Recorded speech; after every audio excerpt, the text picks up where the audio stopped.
afternoon, everybody. I'm Congressman Trone, and I thank you all very much for coming out and being part of this round table. It's much appreciated. We have some wonderful guests today.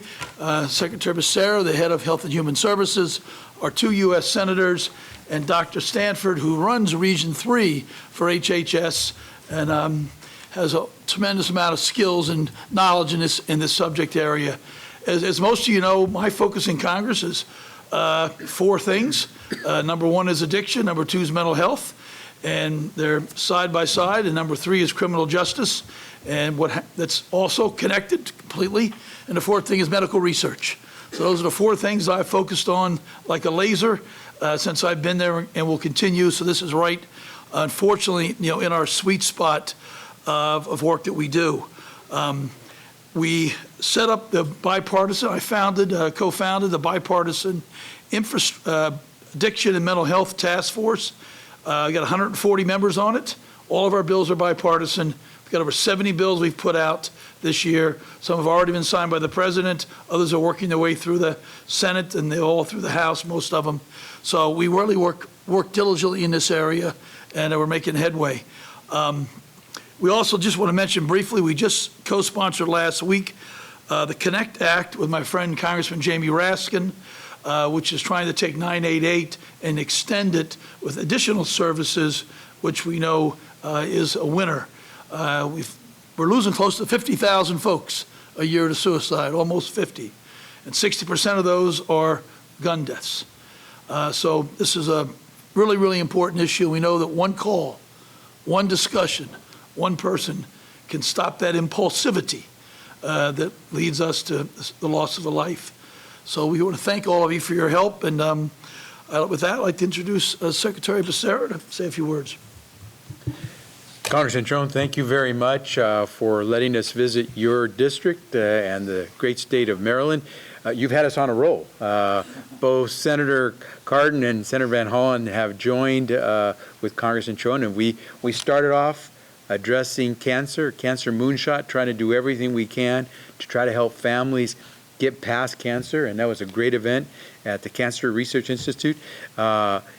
We then went and spoke to folks about how we make sure that everyone has an opportunity to get the health care they need by talking about everything we're doing, and of course what you're doing in the state of Maryland when it comes to reproductive health care services for so many Americans who all of a sudden, because of a Supreme Court decision, have lost rights that they never knew they were ever going to lose.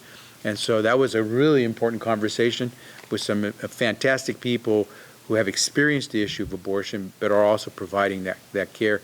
And now here, this one is near and dear to me because when I came in as secretary, I was told we had about T-minus a little bit more than 365 days to launch on 988 and to do it right.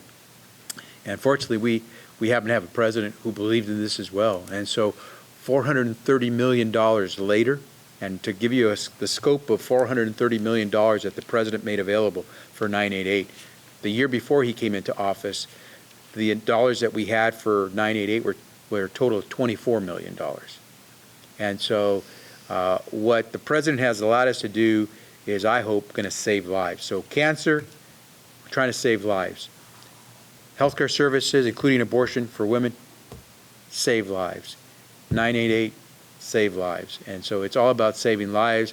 Congressman, I think I should follow you everywhere you go because you're about making life better for a lot of folks, and that's what we need is members in the House and Senate who really have that belief. And so I'm thrilled to be here. I look forward to hearing what we've learned in these last few days since the Saturday, July 16th launch of 988.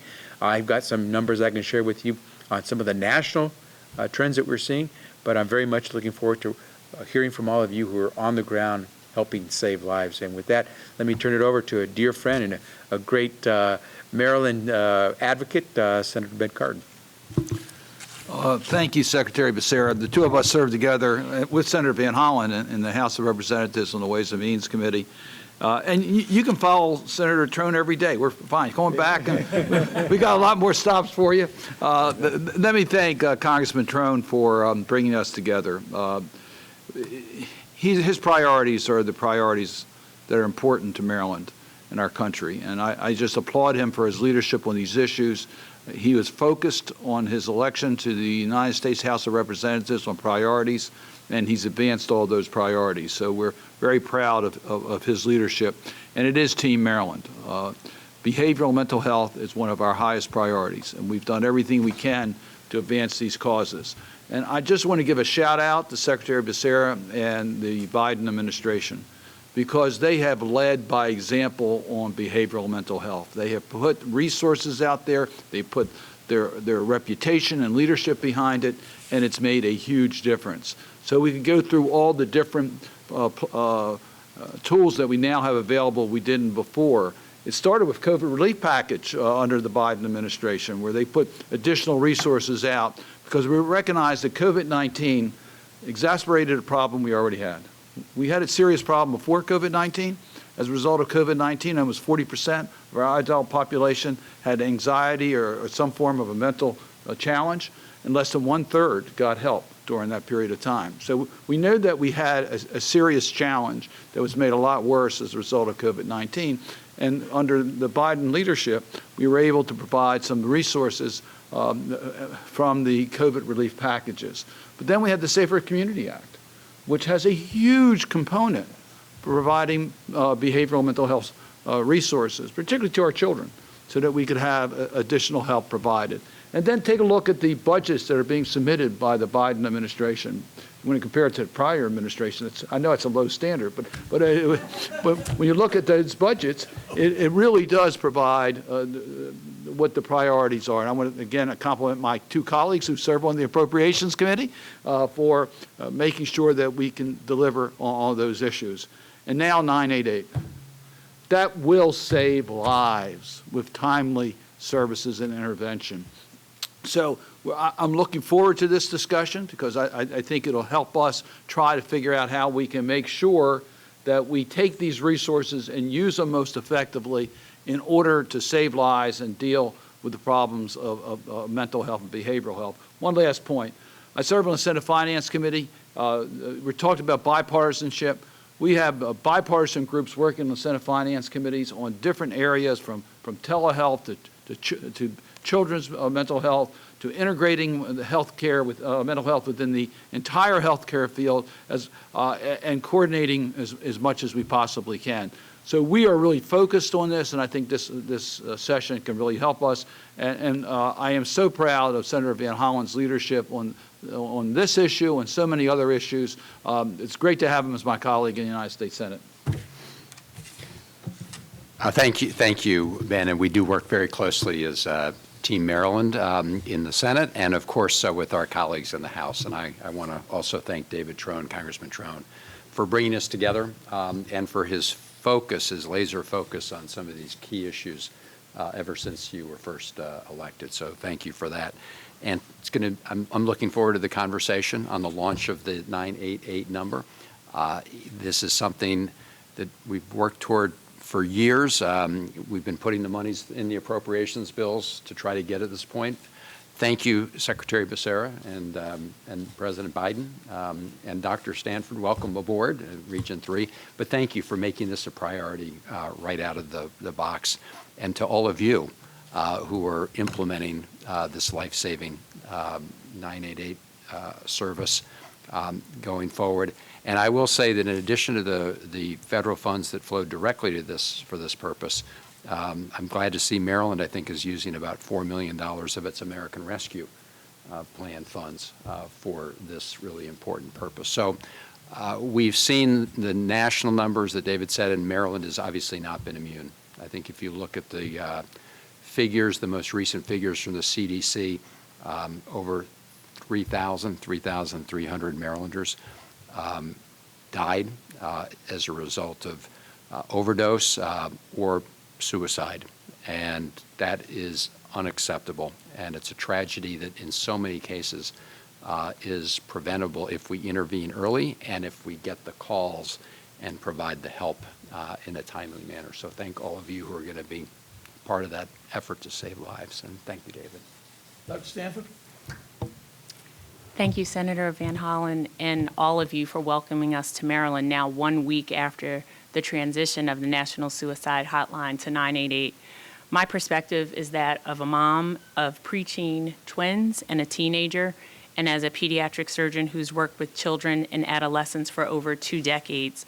But what I witnessed through COVID and how it impacted the mental wellness in children and in communities was unparalleled. So 988 is a response to a cry for help. It's easier, it's nimble, not just for the person in crisis, but for a friend or a family member that needs resources or help. 988 means that we recognize in the United States that a person dies from suicide every 11 minutes. And it means that we recognize that our LGBTQ children are 4 times more likely to attempt suicide than their heterosexual peers. It means that we recognize that depression and anxiety in all of our children, and right now, especially Black children, Black boys, and that is associated stress with COVID and other things happening in their communities. It means that we recognize that suicide is a non-rational decision when someone sees that that's their only option, and we're working to provide them more viable strategies and cognitive solutions so that they don't feel that way and remove the stigma. 988 means we recognize all the children who lost parents and grandparents during COVID and are now struggling. It means that we recognize that it's a true crisis in our country, and it's an all-government approach from Congress and from our senators and Secretary Becerra and President Biden and Vice President Harris and the FCC and the VA and SAMHSA leading this. So it's a facile number, but it's also a call to action. It's a banner to encompass all the programming, the resources, and support available, all with the common goal and mission of better lives, better days, better lifetimes. Thank you, and I'll turn it back to Congressman Trone. I'd just like to add on that too often we don't think about, there we go, the good work that President Biden has done, and sometimes you read the polls and I don't understand it. I mean, the man has done wonderful, wonderful work. I spoke to him before he was running at my home when we had a fundraiser, and he told me addiction, mental health, top priorities for him. He was at my home about 2 months ago, another event, and addiction, mental health, top priorities. He's been utterly consistent, and as an appropriator, it's billions of dollars that are in these budgets now, billions on mental health, billions on addiction that were never, ever there before. Because the president gets it. The president has compassion and cares about folks that don't have a voice. And we are just so fortunate to have that type of leadership in the White House. So I'm a huge Biden supporter and believer, and really we're honored to have his leadership on these 2 issues. And you saw the State of the Union, the unity agenda, item 1, addiction, item 2, mental health. And that's because that's him. So let's start off. Well, we can see your name cards pretty good, but not all of them. And so when you answer questions, no, this print's too small, Holly. Holly, that's not going to happen. Even with the glasses, that's not happening. But so when you answer a question, you can just say what group you're with, and that'll we keep things moving. But I just wanted to start off with Holly, because I can't read what she has there, and ask about, just give us a little bit of, from your perspective as the co-chair of the governor's commission on 988. Tell us a little bit about how important this is and how the governor, and it's bipartisan, and we're all in this together. Dan, thank you, Congressman Trone, for getting us together today. One point that I'd like to make, just to kick this off out of the gate, is that 988 or the Lifeline could be the first contact Marylanders have, or anyone in general could have, with the mental health system. And so therefore, it's the gateway to them getting the care they need. So we want that connection to be as smooth and as impactful and as possible, with an easy transition for them to care in their community, high quality care in the community. Thank you. Thank you for that. Now, we'd like to talk a little bit about, and then I'll pass over to Senator Cardin, but troubles. I'm a business guy. That's my background. I love problems. I tell my people that, and I truly mean it, because you can bring your experience, you can bring your intellect, and you can make things better. But if we don't address them, they're only going to fester and turn brown like lettuce. So let's think about what's not working at 988, because we got the leaders of the country here that can get, and nothing works out of the box perfect. Think about Obamacare. We knew it wasn't perfect, but boy, has it gotten better and better and better, and will continue to get better. So what can we do better on 988 out of the gate here? How do we improve it? Okay, my name is Nicole. I'm with NAMI Montgomery County. I wasn't prepared to start off with the problems, but I certainly can. Some of the feedback that we've heard from our helpline callers who call in for community resources is, what happens if my telephone number is in New Hampshire and I actually live in Rockville and I get routed to New Hampshire? What does that look like?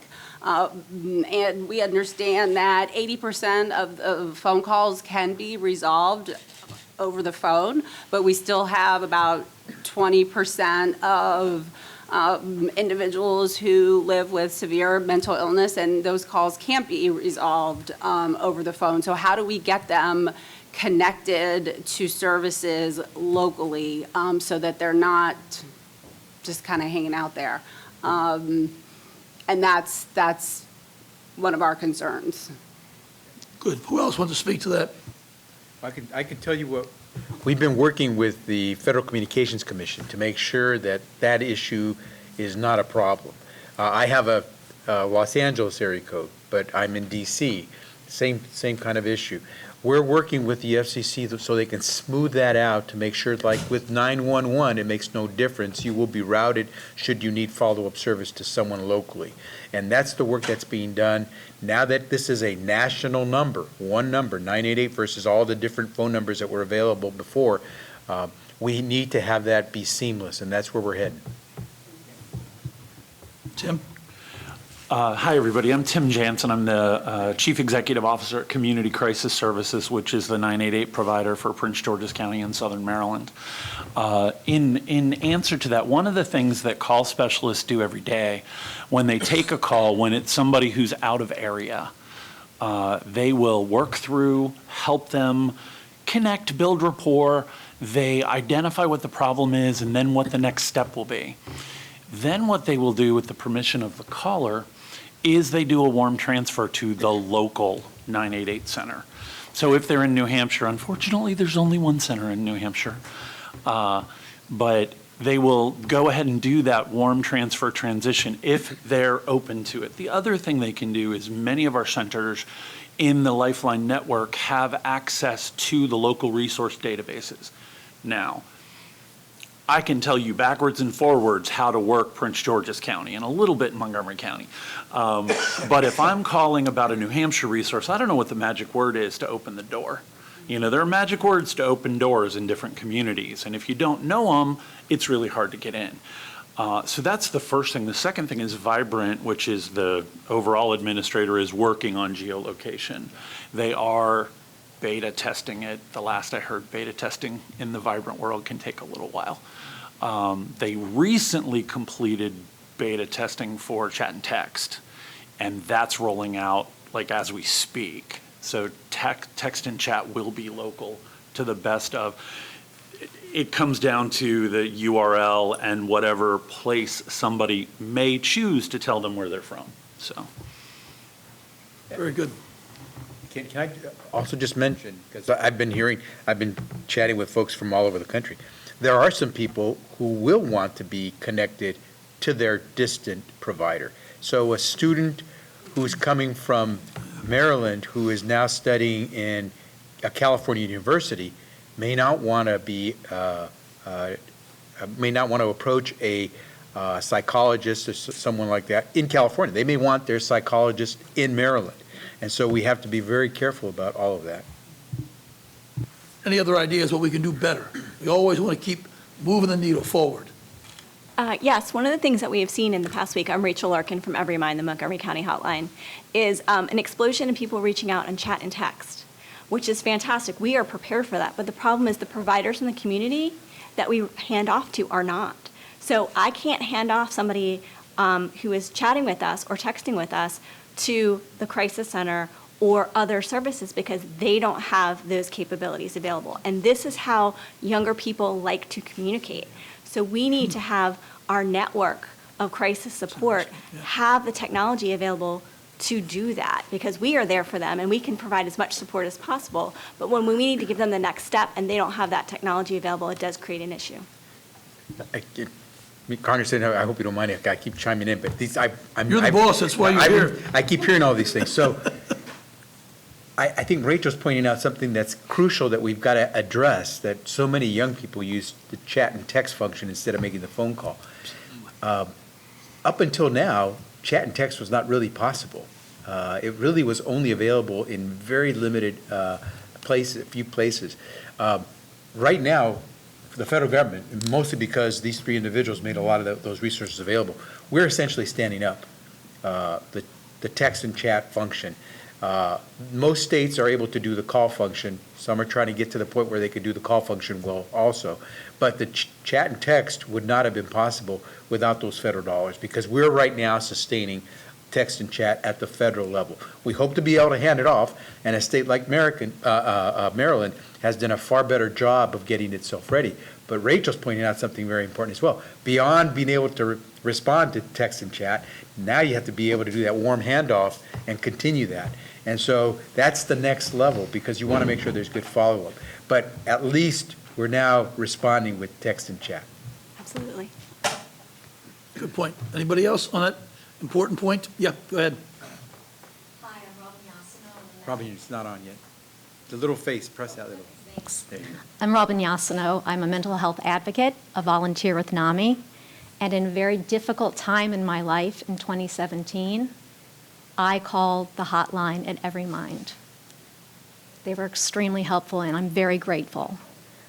I think that we celebrate today that we have 988. We've made it easier for people to reach out. But as we celebrate, we also need to look forward, and we need to look at the entire crisis system, as other people have alluded. I will tell you that one of the things that is on the mind of people who live with mental illness and the people who love them is, what will happen when I need more help than what somebody can give me on this phone? Will I get what I got from 911, which was a police officer at my door, or will I get what I really deserve, which is a mental health response to a mental health crisis? It is essential that we hear from top leadership the importance of removing law enforcement from the mental health response. And so I ask you to please consider this as we look at the big picture. And I can tell you, I mean, the only guy who goes above me is the president, so it's pretty top. We are making sure that 988 is available for folks who want to communicate on their particular crisis on their terms. You're not obligated to give your name. You're not obligated to follow up with someone in particular. Only about the numbers I'm getting are that only about 2% of the calls that are coming in to 988 are ultimately being routed to 911. And almost, I think half of them go only because the individual who called signs off, gives authorization to have the call go to 911. So less than half do. The half of that 2% that do go to 911 without the permission of the individual, it's because the caller who's answering is saying, this person is about to do something that may endanger his or her life or someone else's life, and so they call in. But law enforcement doesn't get implicated in a 988 call unless, in almost every circumstance, unless that individual who made the call asks for it. And that is very important in overcoming the barriers that people may have. Yeah. But can I also add, Yeah. let's not discount how important it could sometimes be to have law enforcement respond in a time of crisis. Again, it has to be the appropriate level of care and response, but I don't want to diminish what men and women in uniform can sometimes do to help save lives. Secretary Becerra, I hope that those law enforcement members that need to be called upon in these situations will find new ways of responding to somebody with a mental health crisis. I talk every week to people who have been tasered, who have been handcuffed, who have been slammed to the floor by law enforcement because they were unable to respond to an order. I don't want to minimize, we're talking about 2 and 3%, I don't want to minimize the number of people that this affects, because as 988 becomes more prevalent, we will see more calls to 988 for people who need a higher level of care. I think you're raising a very important point, but let me just point out, we have 5 certified behavioral health clinics in Maryland. That's not enough, we need more. They're 24/7. So that is the preferred location to provide the immediate help that people do need. We absolutely need law enforcement to take care of dangerous situations. But we also need to be able to have the alternatives so that someone who needs mental health services doesn't end up in an emergency room where they don't belong, or they end up in jail where they don't belong. Now, the Safer Communities Act that was just signed by President Biden provides substantial federal resources to certified behavioral health centers. So we really do have a chance right now to build on that. 5 is not enough for our state. We need more. We have the opportunity now to expand those services so that we can provide the more comprehensive behavioral mental health services that would be a follow-up to the 988 system. So I think you're raising a very valid point, but I can tell you this is one area where we have seen tremendous improvement in attitude and resources going into mental health services. And if I could just add in, I don't know what's going on with this darn microphone. It takes a second to change. Yeah, if I can just say, Robin, I'm 100% with you, what you just said. And that's why it's so important to make sure people understand the difference between 988 and 911. Absolutely. And if we can make that clear to them, then what will happen is the response that people who are in crisis will get will be someone who's a professional with mental health care services or suicide services, not necessarily law enforcement. But you do want to have the ability, if there is a need, to react with someone who could actually act soon to prevent any violence or an act that could endanger life, be able to call on law enforcement when appropriate. But again, if we make the distinction, 988 will not be answered by anyone in law enforcement. Yeah, I would mention also law enforcement is, we ask our police officers to do so many different things, just way, way too much. It's addiction, we put it on them. Mental health, we put it on them. So they've got a real tough job, and certainly they make mistakes, but if you're not trained for the job, you can't do the job. And that's the whole point of this. And we have a bunch of folks now testing. In Frederick, we're doing this, where we have mental health officers riding, with the police officers. So I did a ride along on that one day when I was up in Frederick. And that way the mental health person deals with it. And if something comes up that's in danger, we have the law enforcement person there. But he's not front and center, he or she, they're back. It's a mental health person, and that's a model that can respond more appropriately. And we also passed a bill not too long ago that was signed by the president on counseling for policemen, called the COPS Counseling Bill, because they had no real effective way to get anonymous peer-to-peer mental health counseling. And as you know, we lost T.J. Bamba to a suicide here, right in Montgomery County, and we had his wife and her 2 children to the White House for that, to meet with the president. And so, we're trying to work with our law enforcement and support our law enforcement to make them even better. And but you're dead on. We're totally in agreement. Could I? This is. Glad this issue came up because a lot of us have been working on the 911 diversion programs. For example, in Baltimore City, we got some federal funds specifically for the mayor's new program, which began about a year ago. And I introduced legislation with Karen Bass to have alternative responses. It seems to me there should, and maybe there is, coordination between these 2 services. So if I'm someone who's not yet aware of the 988 number and I call 911, but really doesn't require a law enforcement response. It requires somebody trained in mental health to go out and serve that person. And that is, in those instances, they do send somebody. That's the idea anyway, in those circumstances. Is there now an effort to coordinate the two so that the 911 caller, 911 operator, when they get one of those calls, they send it to you? Well, when we reach out to 911, we actually always ask if they've had crisis intervention training, and that is not guaranteed. So that is, something that we really need to work on with all of our police officers, Right. so that we can work in tandem. But what they're trying to do in these places like Baltimore City, maybe Frederick, I don't know, is to train the 911 operators to find out when the call comes in whether this really should be a mental health response, not a law enforcement response. And if they make that assessment, that does require more training. I guess when they make that assessment, can we put in place a system to transfer that?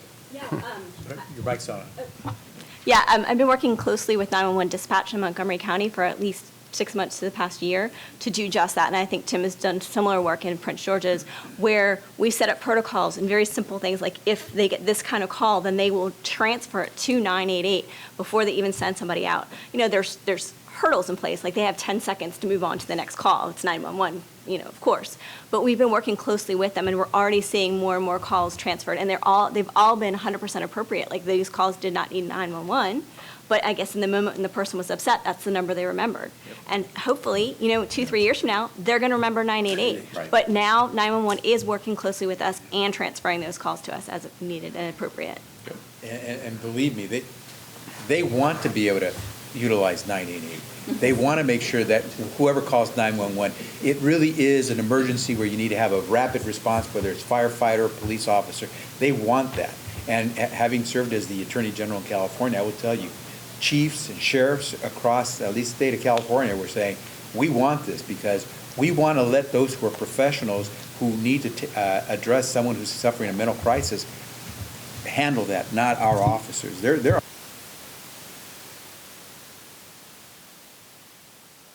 Yeah, one quick thing in Prince George's County, we will be co-located with 911 by October 1st. So there will be a 988 counselor at least 10 hours a day. Ultimately, it will be 24 hours a day.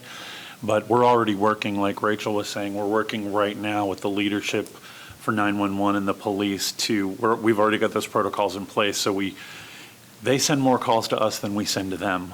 But we do work very closely together, and almost never do they come back. So the 911 call comes to us, it stays with us. If we send them a call, it usually stays with them.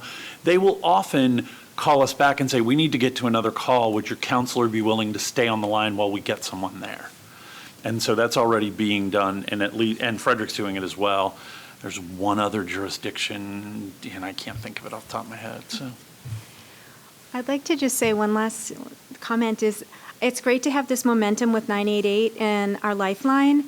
But another thing I think we should keep in mind is that we have to prevent those crises from ever happening. And we have to also have a prevention lens as well as a crisis intervention lens and invest our energy and effort in both places, not just wait for the crisis to happen. We need to get upstream and do efforts like demystifying what mental health treatment would look like, doing work in schools on literacy and stigma, and trying to reduce stigma in various subpopulations throughout the state, as well as educate them and let them know about the crisis line and its availability.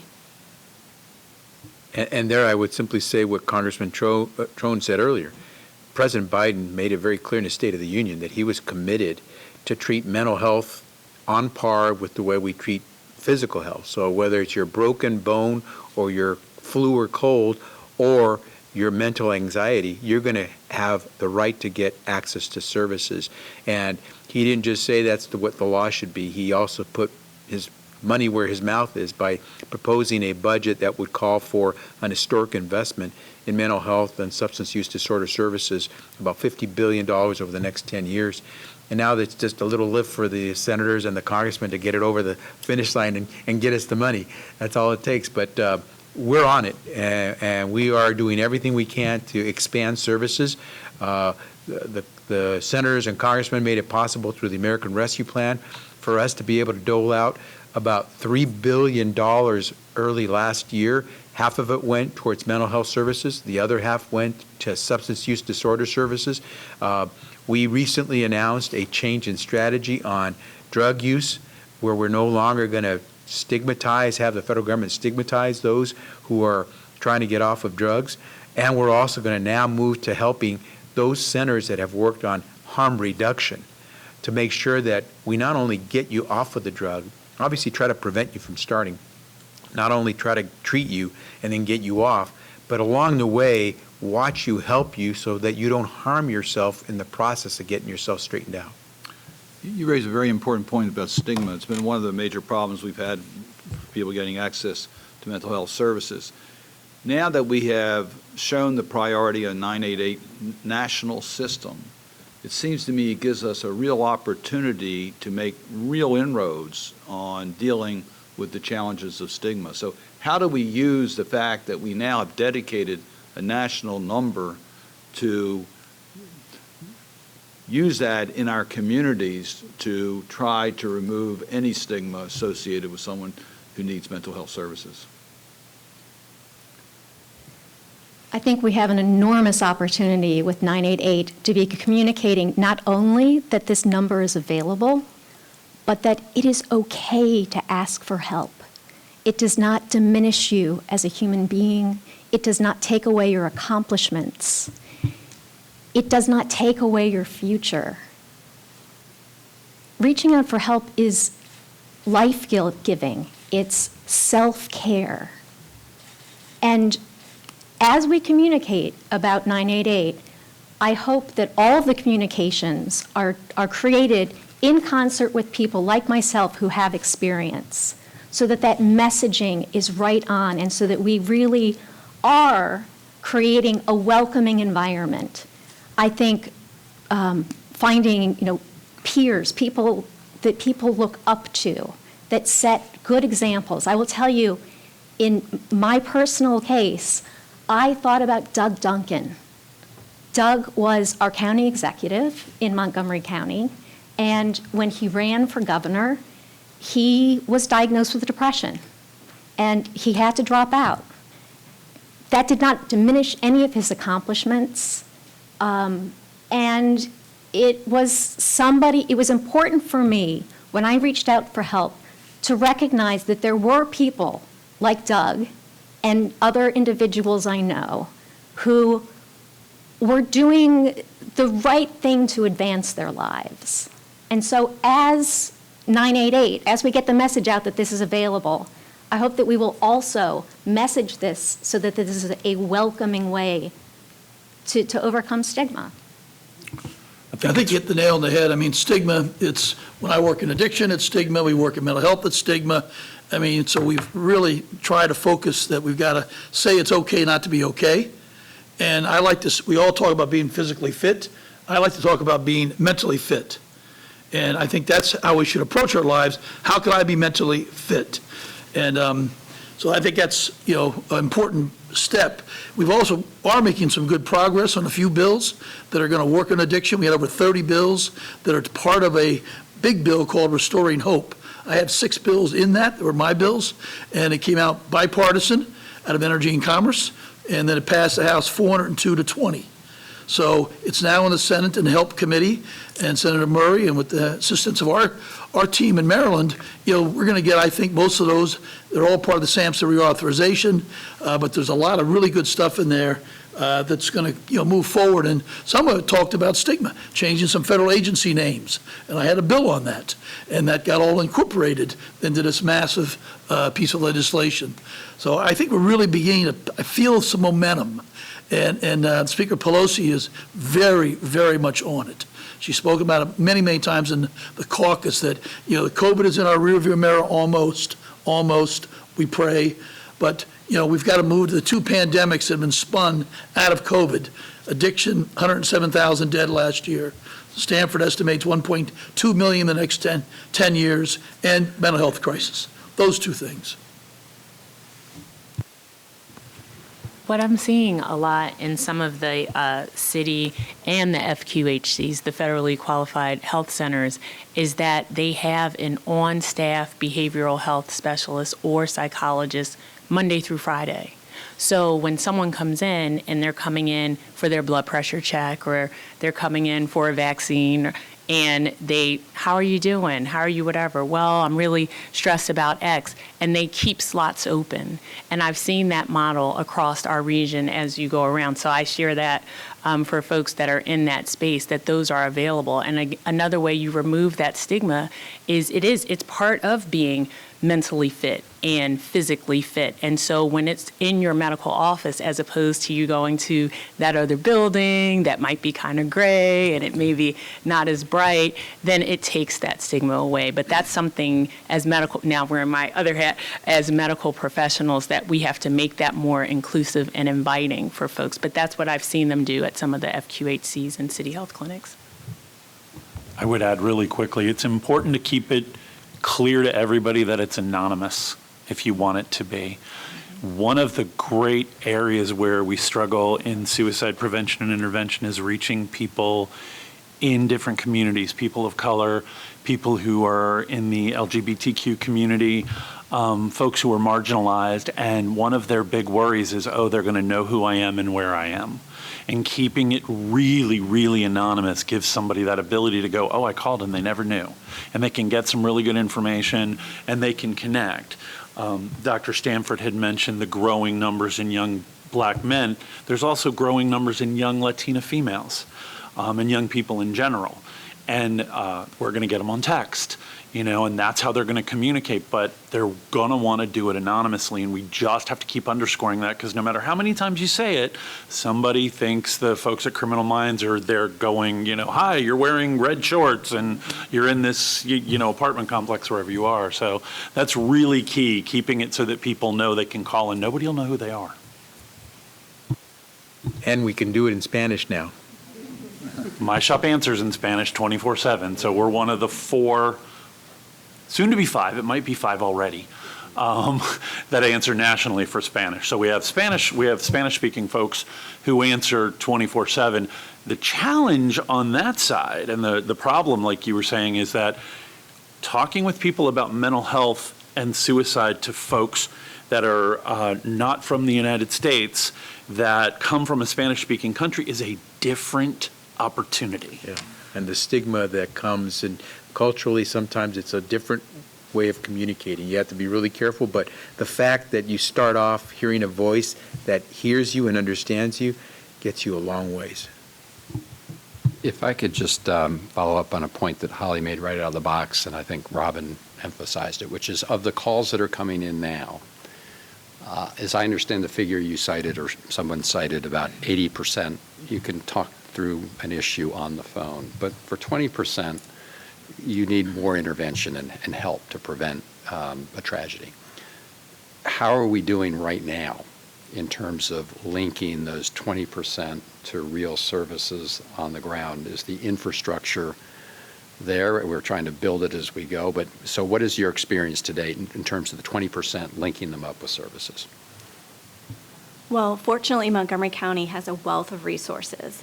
But one of the problems that I've encountered over the past few years is many of our folks that are reaching out to us already have mental health professionals that are serving them. Unfortunately, those mental health professionals do not have any training or expertise in suicide prevention. It is not required in graduate school. It is not required for licensure continuing education. And this is a problem. It is like going to your primary care physician and then not taking your pulse to make sure you're okay. So we need to make sure that the folks that are serving those folks, because when I hand them back off to their therapist, with text and chat, we're like, can you please print this out and give this to your therapist? Your therapist needs to know you're suicidal. They should have asked you already, but we have on Lifeline have therapists call us and say, my client is suicidal, here, you talk to them. That's stunning. I didn't know that. Yeah. I mean, it's stunning to learn that as part of getting your training in mental health services, you wouldn't also be taught and learn about the worst case scenario of mental health challenge. It also happens with school counselors. We have plenty of times where a school counselor will call us, and they will have a student in the room with them. And I had a situation where the school counselor was having a panic attack why this young lady was talking about suicidal ideations. So that's a difficult situation, and school counselors really need to be taught about suicide and not be afraid when a child comes in and says something about ideations or thoughts. And then I'm Lindsay. I'm a call specialist with EveryMind. I was a call specialist in New York City over a decade ago, and since being in Montgomery County, have been here. Have seen that rise in young people that we've talked about a lot. But when you're having these mental health professionals that are not trained to deal with their clients' suicidal tendencies, ideations, whatever the level may be, it is also wearing on the mental health professionals themselves. So while we are getting the calls from the counselors, like Sue-Ann was saying, who have somebody in their office, we are also getting the calls from them once they are home, from the pediatricians once they are home. So that sort of education, that sort of support to keep the robust community of mental health professionals and medical professionals that we need is a problem. Yeah, it's like every field we talked about today. You need more practitioners, you need more healthcare providers, we have to train more, and not everyone has to be an MD. You know, there are a lot of community folks that you can train well to answer. Could someone comment about the mobile crisis response? To your point about the 20%, the consortium where we were in Philadelphia, they have a mobile crisis unit. So you're on the phone and something's happening and someone's talking, and while you were there, what you want to share? Yeah, we were going to have them sit down and have a discussion like this, but as we were arriving and shaking hands, they got a call, so they got called out. Yeah, they don't wait. Can you comment on that? So in many jurisdictions, mobile crisis teams work in concert with their 988 center. They do in Montgomery County through the Crisis Center, and then Community Crisis Services has a mobile team that we send out. So we work very closely to provide mobile crisis services to people that want them, people that are willing for it to come out. That's not the case in every jurisdiction. I think 10 counties in Maryland have mobile crisis teams, might be a few more. I haven't been on calls in a very long time. But so the bigger population centers tend to have mobile crisis teams. The smaller communities don't, or if they do, they're not 24/7. Some communities, Baltimore City, for instance, is very fortunate. They have both a mobile team for adults and a mobile team specifically for children and adolescents. It's a different sort of opportunity when you're doing mental health work, when you're working with kids or you're working with adults. So some of our referrals, when they're in that 20%, and that actually is a little low for Maryland. Maryland's more like 87, 88, aren't we? Where it's done in the phone call. But so it's that. It could be connecting them with an urgent care appointment so that they get in to see a doc within 72 hours. Oftentimes it's a safety plan while they contact their own insurance. So those are some of the things. If we can't do any of those things, that's where we sometimes have to get police involved. I know Rachel's shop and my shop both, in my 20 years answering phones, I think I sent the police out 5 times without the person knowing. It is rare to send folks out without informing the person, even if you haven't gotten their permission. It's really unfortunate when there's a knock on the door and they don't know somebody's coming. It can go really badly. And you will often say, you know, you give it a couple of minutes and you say, you're about to have a knock on the door. I just wanted to let you know I'm worried about your safety. We've sent somebody to help. We don't always even say it's the police because that can tune stuff up. But it's one of those sorts of solutions. We try and use hospital as little as we possibly can because it's not a great intervention. It will help in the immediate, but the ongoing things move forward. And I think the statistic still holds that about half of folks who are seen for a serious suicide attempt in hospital die by suicide within 30 days. And that's a national number. You know, because hospital's not the ideal opportunity for somebody having thoughts of suicide. You've all been in the hospital, you get poked and prodded every 2 minutes. You don't get rest, you don't get connected, you don't feel any better, so. Oh, Yes. I just wanted to highlight the family members who are caring for the people with a mental health condition. At NAMI, we do both. We care for and provide support for the caregivers and the individual who has the mental health condition, but I do want to highlight the family members because they are doing the heavy lifting. And with that said, I just want to remind everybody that for decades, they have lived with the trauma and tragedy of an inadequate, incomplete response to the system. And so for that reason, I think there's kind of another layer where we have to do some reassuring, we have to do education, and that's done through our organizations right here to work together to send the message that when we get those callers, when we get the helpline calls and we're saying, oh, you should call 988, and they're saying, I don't really know if I want to do that because when I called 911, it wasn't so great. What makes these two different? And making sure that we have, because it's great to have the structure in place, but we have to have the action behind it too of what we're doing. And that's what they want to hear. And when you work with families, they want answers yesterday. And so they're not really interested in, well, I know it is what it is, but they're in the middle of crisis. The pandemic didn't slow things down for them. It didn't put a pause on their caring for their loved one. And us on the front lines, we got those calls, right? And so 988 is fantastic. We are excited about it. We're 100% behind it. And we want to make sure that when we send them to 988, they don't come back and say, NAMI, this isn't what you told me was going to happen. And that's why we're having these discussions. And that's why it's important. So I just wanted to remember the family members who have decades. Because, when you look at the journey of caring for someone, the beginning stages, you're kind of a deer in headlights and you don't know what you don't know. But then we do have quite a number of family members that have been doing this for 20, 30 years. So they know what questions to ask. They know what's really going to happen on the other side. So we want to tell them something different that's going to actually come to fruition. So I just wanted to remember those families.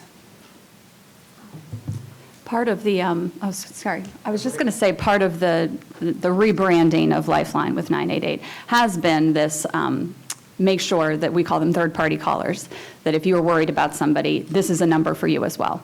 And I have to say those are some of my favorite calls because those people are ready to help and I know that they're going to be on top of it. That passion there, the love is there. So that has been a great part of this rebranding is I'm already hearing more from that. And you get that right in the beginning. Is it okay that I called? Absolutely. Thank you for calling. Thank you for calling before things got out of hand. Just like we know to the health references, it's a whole lot easier to help you with your heart attack when you're coming in regularly than it is when you've showed up in the emergency room. So with that, with the families, I just want to emphasize, we love hearing from those callers on 988. Thank you. Well, this has been really, really fantastic. We got a lot of good information. We got things we got to work on. Got a lot more to do. Chris, would you like to add anything at the end? No, I just really, you said there were some surprises early on. Could you quickly talk about that? Or do you have a long, it takes time at this point? Just as we were sitting down. I was personally surprised that we got most of the volume increase. We were expecting a big bump with the big publicity, and my biggest surprise is that most of that bump came on text and chat. That was, Tim, did you see anything? Yeah. That was exactly the same thing. It was all on text and chat. The phone line stayed steady. It didn't drop, but it was all phone and text. Thank God we were ready. Yeah. All right. Well, let me again thank all of you for being on the front lines and for being part of the family networks. And I learned a lot today, and I think all of us have work toward the same goal, which is what David Trone said at the beginning, which is we just want to make sure that, number one, we do everything we can to reduce stigma and to prevent this, these situations to begin with. But we do have to be there if the prevention, lines fail, and we need to make sure it's there for people who need it with the appropriate response at the end of the day. So thank you all very much. Great to have the secretary here. Great to be here with my partner, Ben Cardin, and David. Congressman Trone, thanks again for bringing us together. Senator Cardin? Well, first, let me thank you all for what you do. You're the frontline workers, so we really appreciate your service to our community and helping people who are just so vulnerable. So thank you so much. Congressman Trone, again, thank you for arranging for all of us to be able to get together. This has been extremely helpful to me, and I know for the Secretary. And Secretary Becerra, I know you could pick any one of 50 states to be in, so thank you for choosing Maryland. We appreciate it very much for you being here. We appreciate your leadership. I just want to, one thing I'd like to say, Dr. Stanford talked about the qualified health centers, and she was talking about that. I was thinking that prior to the ACA, we had qualified health centers. Very few had much capacity in mental health. But we had an opportunity under the Affordable Care Act with resources made available to expand our qualified centers to provide mental health services. And we took advantage of that, and it made a big difference. We now have another opportunity. We can make a big difference in providing services to the community for mental health and suicide prevention. And let's make sure we take advantage of it. And yes, there are going to be surprises. There's going to be surprises. But at the end of the day, we can make a big difference. And this has been extremely helpful, and I thank you again for the discussion and for your commitment to help our community. Dr. Stanford? Just to reiterate, for you guys to reach out to me, I'm the Region 3 person, so please, I've seen you twice in a week. But please, I'm very accessible to reach out. And the other thing, and I just thought of this, probably the mom part, is that you all are all part of great organizations that maybe somehow with the school district, as school starts. Please. Oh, I'm so sorry. Sugar. As school starts, that maybe with the principals, with the superintendent, that you guys could do some I don't want to call them lectures, but some information sessions and bring 988 to them and let them know what's in each county and show them your faces. And, no one has to raise their hand, but to your point about being anonymous and say, it's affecting everyone, whether you say it or not, we know you're feeling it and that they know you exist. And, school is a safe haven for a lot of kids. President Biden gave money also for school-based programming with the American Rescue Plan. And so that exists, and so did the CDC. And so, but I think because you're touching the kids, something that could be coordinated as school is starting would be fantastic with 988. And of course, Region 3, please reach out to us. Myself and Trish, right.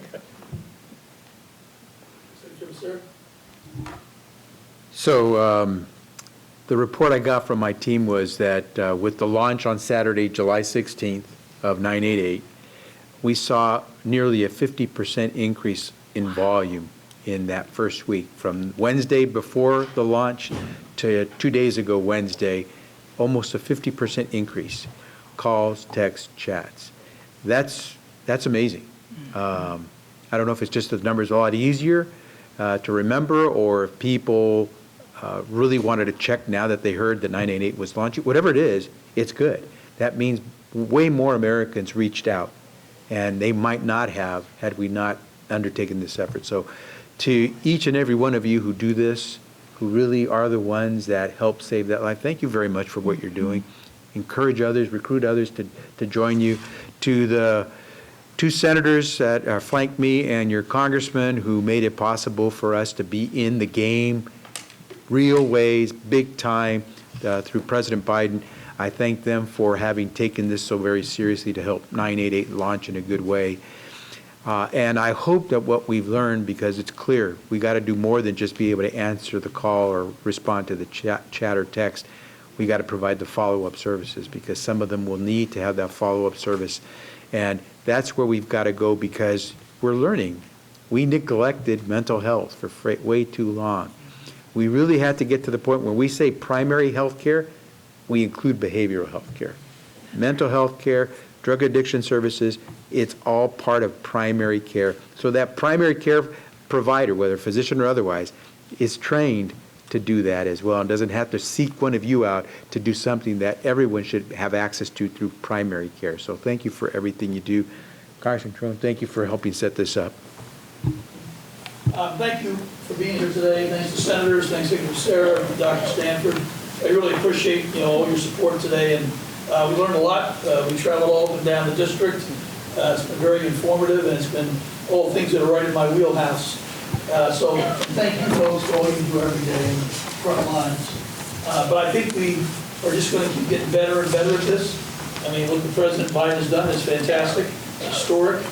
And to be honest with you, what he's doing now through the appropriations, in which Chris and I sit on those committees and our respective bodies, is I believe he has done more for mental health in his time here than the last 4 or 5 presidents combined. I mean, he is the mental health president. He is all over this with the money. As he always says, don't tell me your values, show me what you're going to spend your money. He is putting his money behind mental health, and he's dead on, absolutely right. Mentally fit, that's where we've got to be, and get rid of the stigma. So thank you all very much for your help. Appreciate it.